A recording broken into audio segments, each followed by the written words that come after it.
They all lied to you 15 years ago, critics and fans alike. If there was a top 10 list of the most underrated movies of all time, Tron Legacy deserves to be on this list.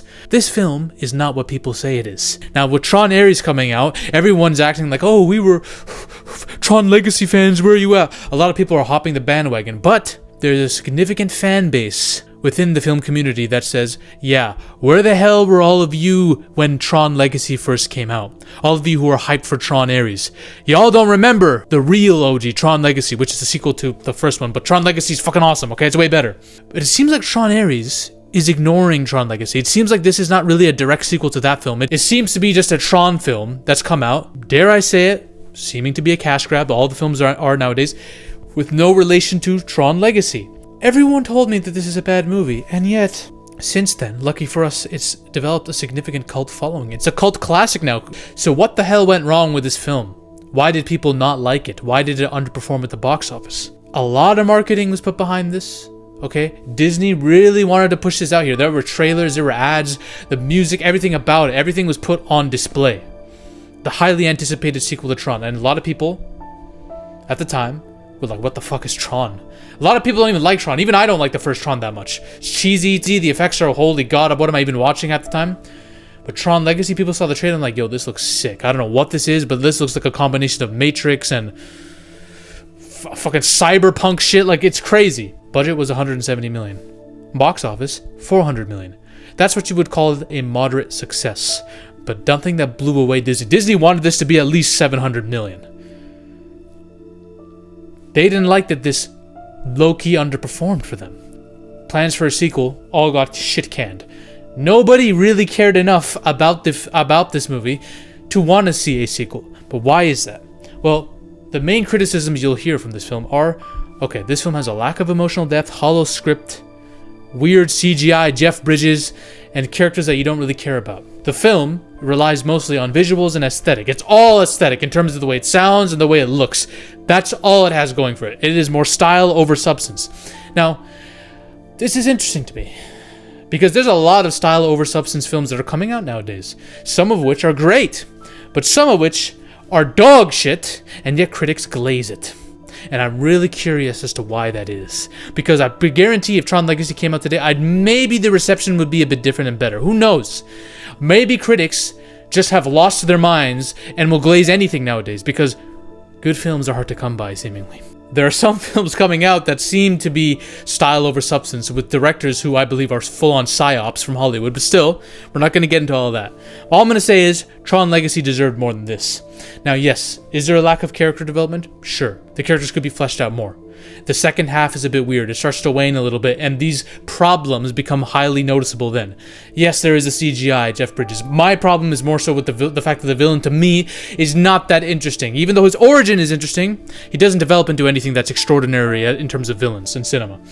I believe there are some characters that could have been set up to be amazing villains, and could have had more of a threshold in the film, but they were kind of wasted opportunities. And a lot of people don't really care about the main character. I like this actor a lot, but am I gonna act like this protagonist is the greatest of all time? No, a lot of people think he's mediocre. Now let me be fair here. Let me talk about the things that no critic glazes enough. The soundtrack of this film is a character in its own. Daft Punk, and I love Nine Inch Nails, but I don't think Tron Ares' soundtrack will ever come close to this, right? I still have to see the movie, but from what I've seen, no. From the opening scene where Jeff Bridges is narrating about the grid, and then you hear the music, bunk, dunk, dunk, dunk, dunk, dunk. Bro! No movie that's come out has made me feel this! Give me a movie in the last 2 years that's come out and made me feel this shit. No. The fuck? When Derezd isn't even in my top 3 favorite pieces of music from this film, that's how you know you're goated, because Derezd is awesome. And yes, the critics did say one thing right. The aesthetic, the visuals of this film, I don't know if ahead of their time is the right thing to say, because obviously you had stuff like Avatar that was coming out around the same time, before this, Clash of the Titans, all these crazy CGI, but the way this looks is amazing. It's beautiful. Pandora, my ass. Give me the grid any day over Pandora. The way it glows, everything, the freaking ring fights that they're having in this competition, this motorcycle fight. The moment he turns the motorcycle on, leaps into the air, and it forms into a motorcycle, where the come on, man. That's peak cinema right there.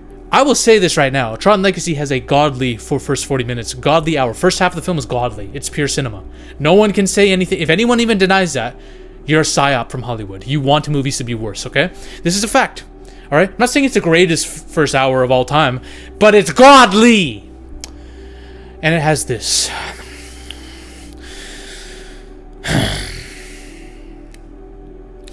Listen.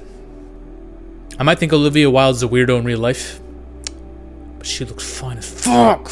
I'm telling you, this movie was ahead of its time. I'm telling you it was. I'm telling you. And I really like her character too. not just because she turns me on. I'm saying this because I think she's actually an interesting character that could have been fleshed out more, especially in a sequel potentially. But I think she's a great addition to the film. Then you have characters like this who are also hot, but these people scare me, I'll be real. The women who look pale-faced with their eyes like this, especially the one who's their leader that they work for, they gave me nightmares as a kid. I watched this 15 years ago. I was a child back then. You got Jeff Bridges, and when Jeff Bridges comes onto the scene towards the second half of the film, that's when the film starts to lose its pacing a little bit, some could argue, where you start to notice that the dialogue and the characters are not as fleshed out as they could be. So, fair enough. And the film does lose steam towards this third act. But, that being said, I do disagree with people on this. I don't think this character is that bad.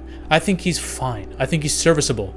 I think he's compelling enough for this film. And I do think the movie could have benefited from focusing on these two and their relationship more. The fact that this dude is meeting this robot chick, basically this AI, who doesn't know how to be a human, but he likes that about her. You know, I feel like they could have fleshed that out more. Obviously, they wanted to focus on the father-son dynamic, but they don't really flesh that out enough.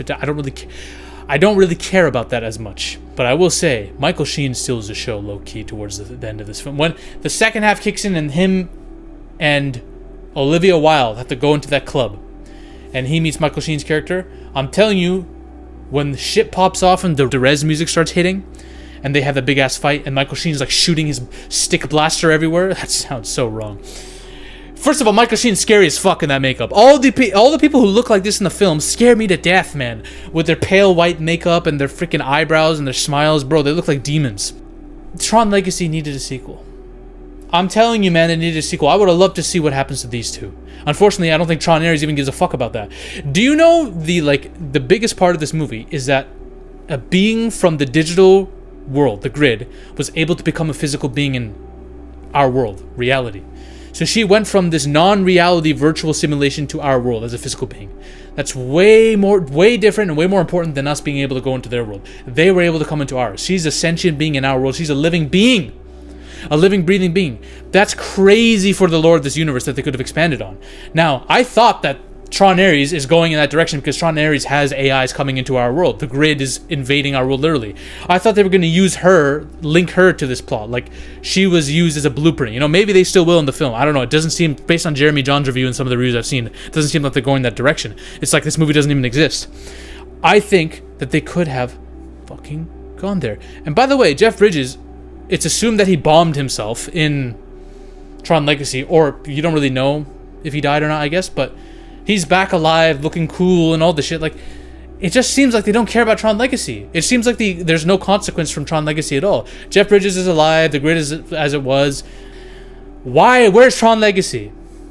Where is it? If we want to say, yeah, that the grid has changed and there's chaos, and Jeff Bridges' character is somewhat... We could have easily done the point where Jeff Bridges is dead and there's chaos because the villain of the Tron Legacy died as well. Wouldn't it be cool if Sam and her had to go back into the grid and rule it maybe amidst the chaos, or bring various remnants of the grid here? Couldn't we have just continued that storyline? I don't understand why we have to add Jared Leto and all this new shit. What is Hollywood's obsession with Jared Leto, by the way? I don't understand this. In Tron Ares, they're focusing on the fact that, okay, we're gonna use all these beings from this digital world. We're going to use them as weapons here. The military is going to try to take control of them, Jurassic World style, with velociraptors.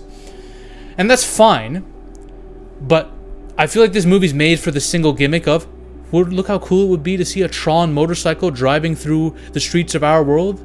One of those ships crossing over our city. Wouldn't that be sick? I feel like that's the only reason this single plot was made, which will get old after a while, because from what I've heard, that's cool, but the characters in this are not that great either. So what the fuck did you really change from Tron Legacy in terms of improving the movie, right? I understand, oh, look how cool it would be to see them fighting one of us in real life. It just feels more like a Terminator movie than a new Tron film. I think the grid is a much more interesting world than Earth. Sue me. A lot of films do this where they're obsessed with, okay, what happens if they invade our world? What are the dinosaurs in Jurassic World if they get unleashed onto our world? Yeah, what happened? What happened? Was Jurassic World Dominion interesting? No, it wasn't. It was dog shit. It was dog shit. It turns out it's not that interesting. It's not that interesting. I don't care if a Mosasaurus is on the beach. The fuck? It's cool to see Tron motorcycles in a chase scene with police. I understand that. It just, besides the action, it gets old after. I feel like the grid is way more interesting, y'all. Sue me. I really just wanted to. I would really like to see what happens with them. That shows you that they're compelling characters. The fact that I actually care to see what happens with them, not just because Olivia Wilde's hot in that suit. I'm gonna watch Tron Ares. Might watch it tomorrow or day after, and I'll probably make a video on it because I'm not going in on it trying to hate it. I really do want to enjoy the films I'm watching. I want to have my money and time well spent. I don't like the idea that we're just neglecting Tron Legacy and doing our own thing because we want to have Jared Leto and a Terminator level plot. Like, it's just fucking, bro, we do this all the time, man. Hollywood, come on now. Tron Legacy, the reason why Tron is so sick is because of the grid. Let me see some grid stuff. I'm sure they will. We'll see, man. What the fuck. Bye. Ladies and gentlemen, we are on a mission to take over Hollywood. But the army must keep growing. If you want to suggest video topics to me, or talk about your favorite movies or favorite film theories in a community with like-minded individuals, join the Zafy Discord now. Link is in the description and the comment section as well. Join us. This movement is just beginning.